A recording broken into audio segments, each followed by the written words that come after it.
Hey guys, in this video I'm going to show you how to mark a task as complete in ClickUp.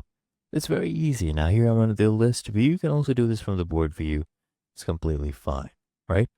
So let's say I'm here and I want to mark this keyword research as complete. There's two ways. One, I can come here. The easiest one is to click under status. Okay, click on whatever status it is currently in. Let's say it's in progress. I can change this to complete. Or you can come here, click on this, right? You can click on this one. So the next status would be complete. So you can do that. Or let's say it was on to do, or let's say in progress. You just come click here instead, and you can choose where you want to assign the status as. So let's do complete, right? And it's done.